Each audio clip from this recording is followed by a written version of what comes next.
আসসালামু আলাইকুম guys. So আজকে হচ্ছে চায়নায় বেতন বাড়াবে না, এর জন্য আর কি অনেক গ্যাঞ্জাম হয়েছে। সো যার কারণে একটা ছোট্ট ভিডিও তৈরি করলাম। দেখেন বেতন নিয়ে অনেক বাড়াবাড়ি হচ্ছে, কেউ বেতন ঠিক মতো পাচ্ছে, কেউ পাচ্ছে না, মানে একদমই ঝামেলা বেতন নিয়ে এখানে।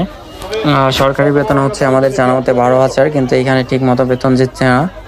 এই কারণে হচ্ছে সবাই মিছিল করতেছে, দেখি সব কিছুর হয় কি, সিদ্ধান্তটা হয় কি। এখন বেতন যদি ভালো হয় তাহলে আপনাদেরকে জানাবো, ঠিক আছে? সো সাথেই থাকেন, ভিডিওটা এনজয় করেন। আর এরকম ভিডিও আরও পাইবেন, আমার চ্যানেলটা সাবস্ক্রাইব করে রাখবেন। আর সবাই একটু সাপোর্ট করবেন যাতে বেতন সবার বেড়ে যায়, ঠিক আছে? অনেক চেষ্টা করতেছে, কারণ বেতন দিচ্ছে হচ্ছে 8,000। 8,000 টাকায় কারো হয় না, এটা কোনো জায়গায় অনিয়ম নাই যে 8,000 টাকা স্যালারি আছে, এখানে দিচ্ছে, যার কারণে এত গ্যাঞ্জাম। সো দেখি বেতন বাড়ে কিনা। সবাই সকাল থেকে এখানে বসে আছে, পুরো রাস্তা মাস্তা ব্লক করে ফেলছে, সবাই বসে বসে দেখতেছেন। এই যে পাশের লোকগুলো ট্রাই করতেছে যে সব কিছু একদম ব্লক করে রাখার, একবার বেতনটা ঠিক হয়ে গেলেই সব ছেড়ে দেবে। সো আপনারা সবাই একটু শেয়ার করে দেবেন ভিডিওটা, যাতে ভিডিওটা সরকারের লোকদের কাছে পৌঁছায় যায়। বেশি বেশি করে শেয়ার করে দেবেন সবাই, প্লিজ।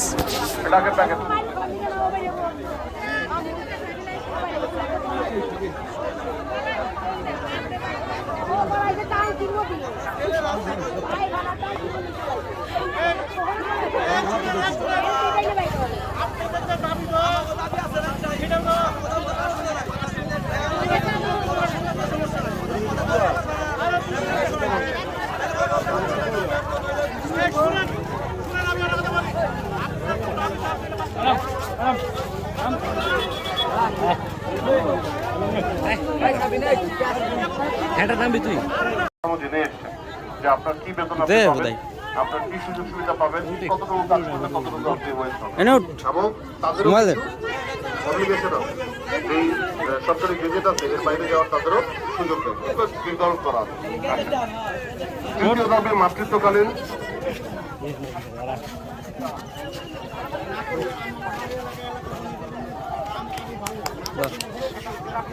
আচ্ছা, এটা দাবিগুলো করি, তারপরে আপনার সিদ্ধান্তটা জানাচ্ছি। আচ্ছা, তৃতীয় দাবি মাতৃত্বকালীন ছুটি এবং সুবিধা দিতে হবে।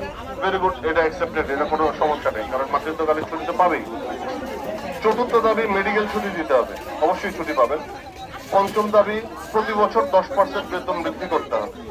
ষষ্ঠ দাবি সিএল ছুটি সুবিধা দিতে হবে। এই তো, এর বাইরে কি আর কোনো আপনাদের জনগণের, জনসাধারণ, শ্রমিক সাধারণ যারা আছেন দাবি ছিল?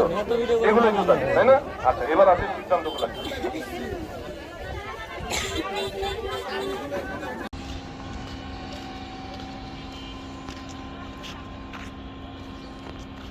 ক্যামেরা ভিউ আছে, যারা আমার ক্যামেরা ওই দাঁড়িয়ে। হ্যাঁ,